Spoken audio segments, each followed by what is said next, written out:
everyone, Kerryn here from Holistic Essentials, bringing to you this week's energy forecast and insights for the first week of July. We're moving into the first week of July 2025. The month of July will actually see Neptune, Saturn and Mercury all going into retrograde, so we'll explore those as we move throughout the month.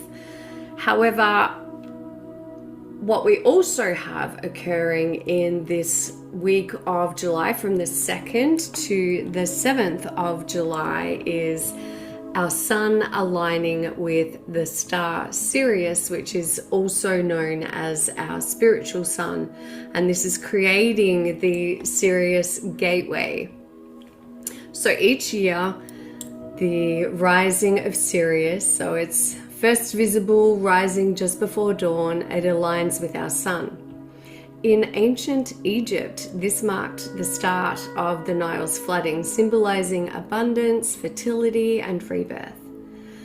For us on our spiritual journey, on our spiritual path, Sirius is often seen as the higher octave of our sun.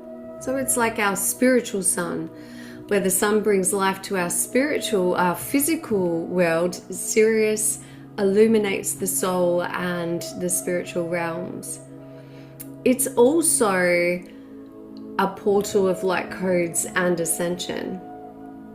So it is a multi-dimensional star that is often linked with advanced beings, our star brothers and sisters, Sirians, Lyrians and Lemurians, and of course the mysteries of Atlantis. And during this gateway, waves of high frequency light codes pour through, awakening dormant DNA, soul memories and ancient wisdom. So for those of us or you that are sensitive to this energy, this can feel like both a deep clearing and cleansing, as well as a deep activation, a cosmic remembering. Our heart center and third eye chakras are especially receptive during this time, and you may feel called to align more deeply with love, unconditional love, compassion, intuitive knowing, soul purpose. Your dreams may be more profound, more prophetic. Synchronicities in your life may show up more, and spiritual insights are common as your inner senses awaken. This gateway is also a powerful time to anchor the divine feminine frequency and energy here on planet Earth, our Earth school. In ancient lore, Sirius was linked to the goddess Isis. So Isis, the keeper of magic, wisdom, healing and resurrection. So this portal is also inviting us to reconnect with the sacred feminine wisdom within us and the wisdom within the cosmos. And if you are signed up for my weekly emails, you will find more information and more that you can, in more ways that you can work with that also.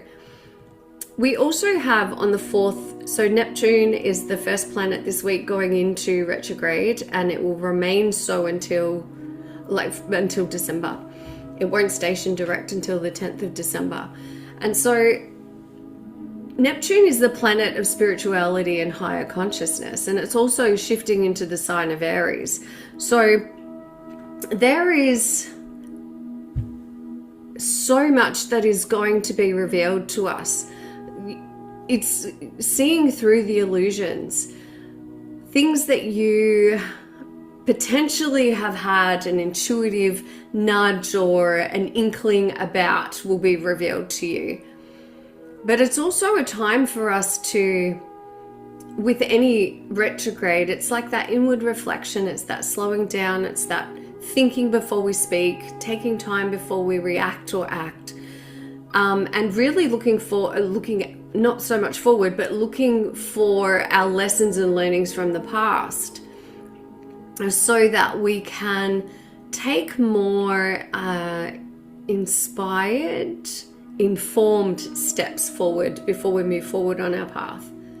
This week we also have Venus conjunct Uranus, and this is coming together in the sign of Taurus. So again, this is a really I want to say a highlight, a focus on relationships.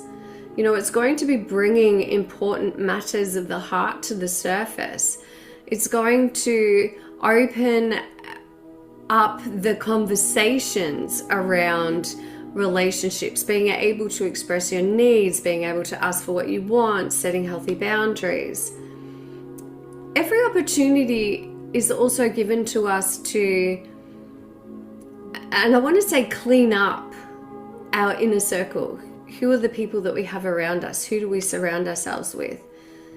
Is there a toxicity that is no longer serving you? And often when we are healers, light workers, we're sensitive souls, we're compassionate, there's this innate desire to be of service.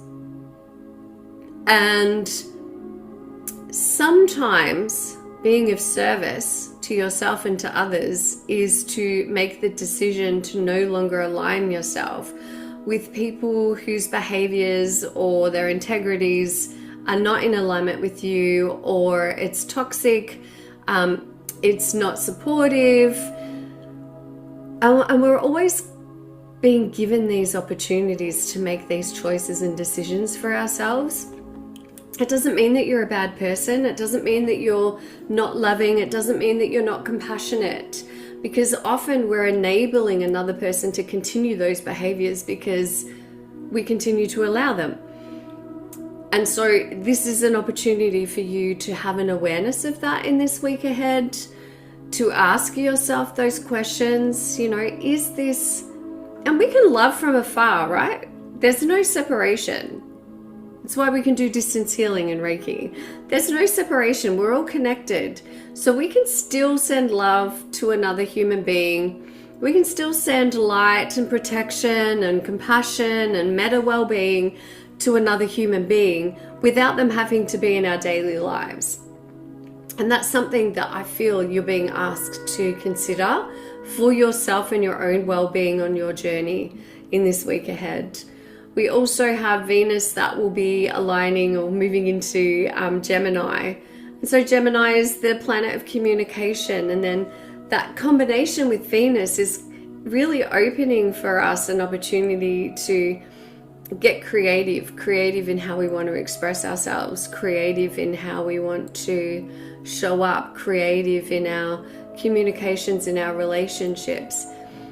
And I feel also there's a message and a desire to come through that we really take ourselves so seriously, don't we? We really get bogged down in the seriousness. And that's not to say that there aren't very real serious things happening on the planet, because there are. I'm very aware of that. But again, it's an invitation to what you want to align yourself with energetically. Fear is not going to change a fearful situation. When we can change our internal state, when we can change our internal vibration, our energy, then we can actually rise above. And so this is the calling of this week ahead, is what is your spiritual practice? What is your daily practice? What are your thoughts? Where are you focusing your attention? Because that is something that you have control over. There are circumstances in our external periphery, in the external world, that we have absolutely no control over, and that can lead to a sense of helplessness, a sense of overwhelm, a sense of, confusion. And again, what you can control is what your daily practices are, what you focus your attention on, what you want to bring into the collective. Doing a daily meditation helps everybody. It's a ripple effect. And I feel like the message also is that your actions, you do have the capacity to make change. You do have power within you, and to not allow external circumstances to take that power away from you. So I hope that serves you well. What else do we need to know about the week ahead?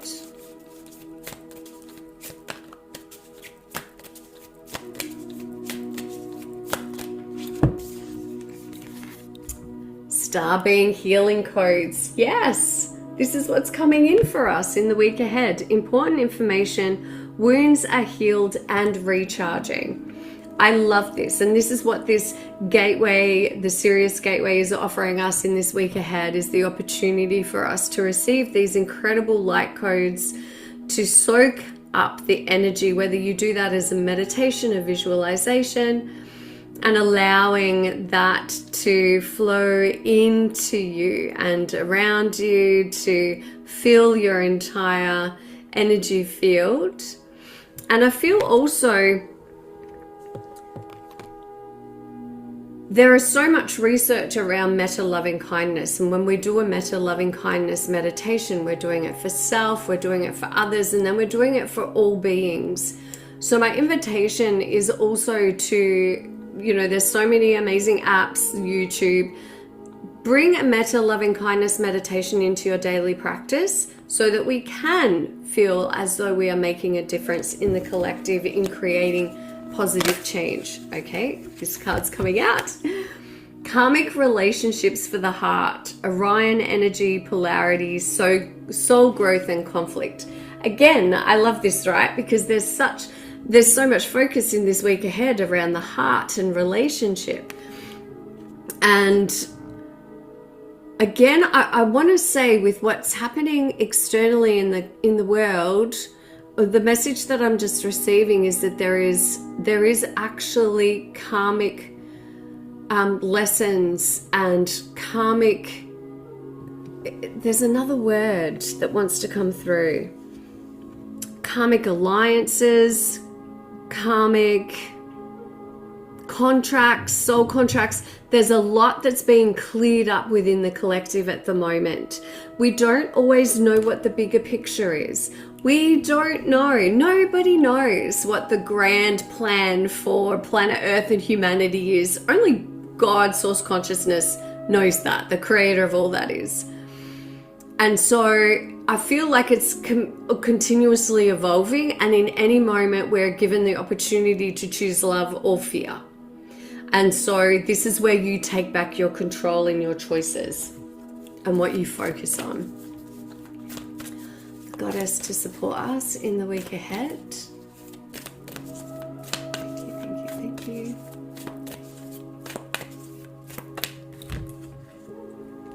Oh, Hecate. Yes. She's the keeper of the crossroads and wisdom, and she illuminates your path through darkness. Collective dark night of the soul. Collective dark night of the soul. Embrace your inner power and intuition to navigate the shadows and find clarity in the midst of change.